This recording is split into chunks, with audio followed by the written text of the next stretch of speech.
The curriculum is based on the experiences of many associates, the Plant Operation Workshop references, and the U.S. Government HMA Production Reference and HMA Paving Handbook. Without the contributions of these associates, the National Asphalt Paving Association, state associations, our U.S. government, asphalt contractor, and your company, our contribution to your training would not be possible. We thank you for the opportunity to allow us to help our struggle to keep our taxes down, our economy up, and our environment clean. Welcome to the Plant Operation Workshop. If you cannot hear these words spoken through your computer speakers, please adjust the volume on your computer or troubleshoot the audio for your computer.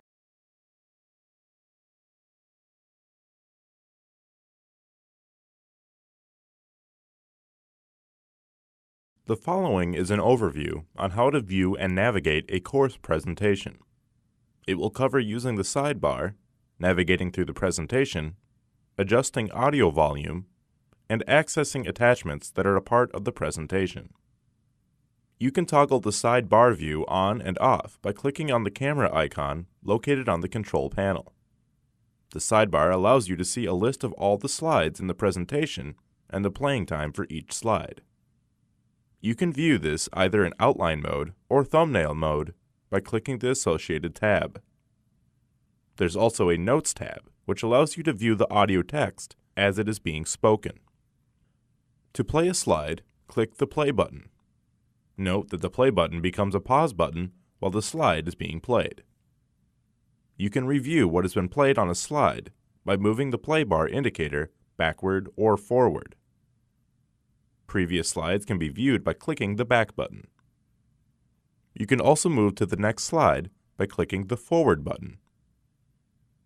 Clicking the speaker icon allows you to adjust the audio volume or mute the audio on the presentation. Clicking the paperclip icon while in the sidebar view displays any attachments that come with the course presentation. There will be at least one attachment called Contact Us, Ask a Question. When you click on this, a web page will open up which has a link to send us an email with any questions you may have regarding course content or plant operation problems you may be having. Additional attachments will be handouts which you may save to your computer.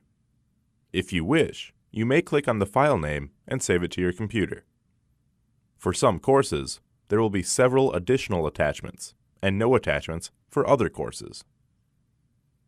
This concludes the overview. Please click the play button to move on to the next slide.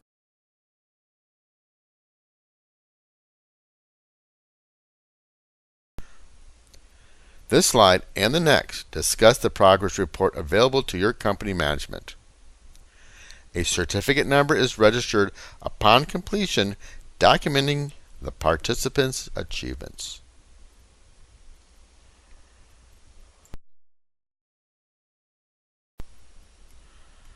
You, the participant, is tested in the training module usually before the topic is discussed, and afterwards in a standalone quiz. This participant's grades show about a 50% knowledge retention. The participants that find that good grades are important to them may decide to review the module as often as they wish before taking the quiz.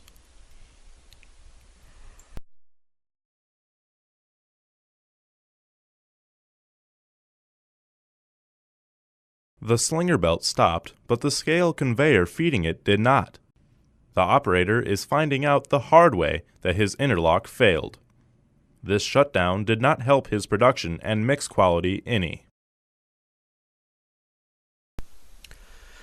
Plants are equipped with interlocks to shut down equipment feeding other equipment that has stopped. In this scenario, the mixing drum motor draws too much current and overloads the starter. Consequently, the mixing drum stops.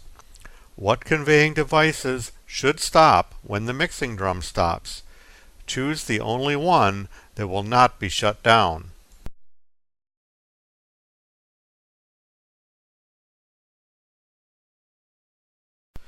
The correct answer is D, drag slat conveyor.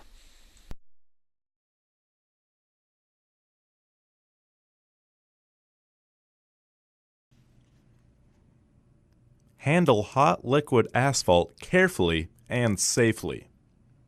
Why is it important to set up safety practices for handling liquid asphalt cement? For years, many of us have been exposed to the hazards of handling liquid asphalt cement. Common sense is our basic tool for practicing safety. These practices seem so obvious and not worth writing down. However, all too often, we hear of accidents in which workers with years of experience are injured because their actions were not safe. Safety is not an accident. Written safety practices and training provide the basis for encouraging both experienced and inexperienced workers to think and act safely. If you have not done so, this is a good time to copy the attachment by pressing the paperclip below. Personal protection equipment. Clothing. Long sleeve shirts and long pants are essential. Do not wear synthetic clothing, for it will melt onto your skin when exposed to hot asphalt. Safety glasses. A full-faced visor with safety glasses should be worn at all times. Gloves. Wear gloves that are suitable for handling hot objects. Hard hats and safety shoes should always be worn.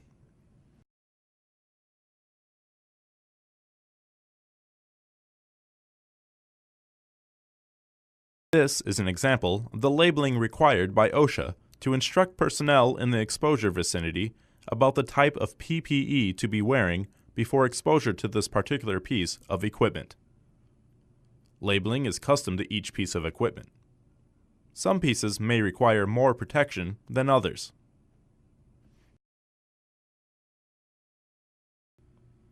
Scenario: full production. A flight lets loose and jams up in the discharge, causing the drum to come to a screeching halt. Lock out the component and its input and outputs. Consider stored energy and confined space when developing this procedure. Download the lockout confined space written procedure by clicking the paperclip below. Fill in the appropriate fields in the Word document. Print it out and catalog it in a notebook. Use it at your safety meeting. Save the file to your computer. Email it to your safety director. Keep in mind, this is a mid-production breakdown. The job has just been put on hold, and this drum mixer is half full of hot, dry aggregate, and the other half full of asphalt mix. Besides wearing PPE, consider the temperature and the atmosphere. When asking plant operators when to go in, many reply, when it gets cool enough. What is cool enough? Do you wait an hour, 2 hours, 15 minutes? We suggest leaving the fans on to cool it down and vent all the gases to atmosphere. Observe the dryer exit gas temperature and use that as a gauge to determine when the atmosphere is comfortable enough for the PPE protected worker to enter.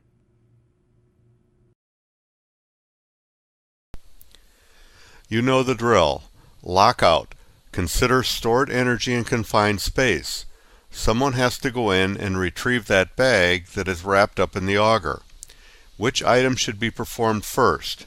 Review the baghouse suggested lockouts on the lockout space occupancy procedure form.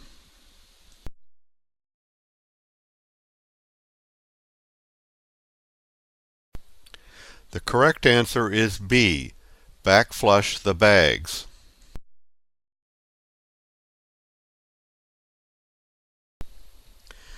We changed this module to safe meter usage instead of meter usage because this is where the rubber meets the road. This is where you take your knowledge and put it into practice. If a mistake were made, this is where consequences get to be the greatest. Before we get excited about fixing things while in harm's way, let's get excited about protecting ourselves while in harm's way. Seatbelts, airbags, and defensive driving do not prevent all fatalities, but they take a big bite out of taking risks, and now the odds are more in our favor. Shock, electrocution, arc flash, and arc blast are responsible for 1 fatality every workday in the U.S., and some 8,000 workers are treated in emergency rooms for electrical contact injuries each year.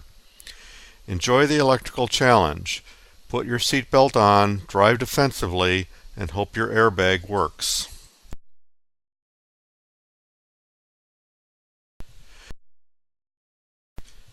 When you touch the test leads, which are still connected to the current terminals on the meter, to the voltage buses, a direct short across the source voltage occurs inside the handheld meter through a low value resistor.